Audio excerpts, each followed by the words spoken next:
أعوذ بالله من الشيطان الرجيم. بسم الله الرحمن الرحيم.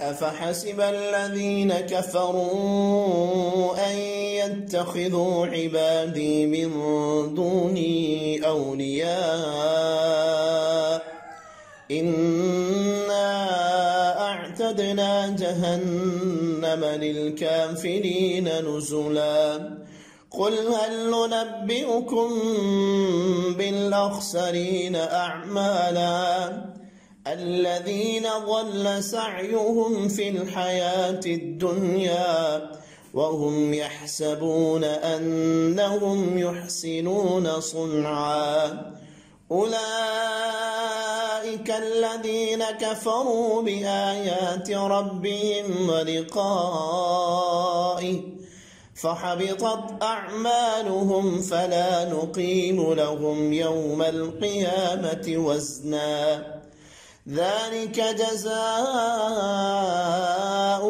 جهنم بما كفروا واتخذوا آياتي ورسلي هزوا إن الذين آمنوا وعملوا الصالحات كانت لهم جنات الفردوس نزلا خالدين فيها لا يبغون عنها حولا قل لو كان البحر مدادا لكلمات ربي لنفد البحر قبل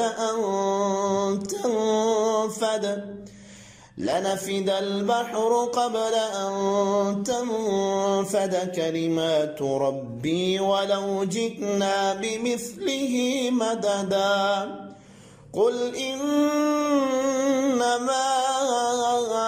أنا بشر مثلكم يوحى إلي أنما إلهكم إله واحد فمن كان يرجو لقاء ربه فليعمل عملا صالحا ولا يشرك بعبادة ربه أحدا. Subscribe now and press the bell icon. Never miss an update.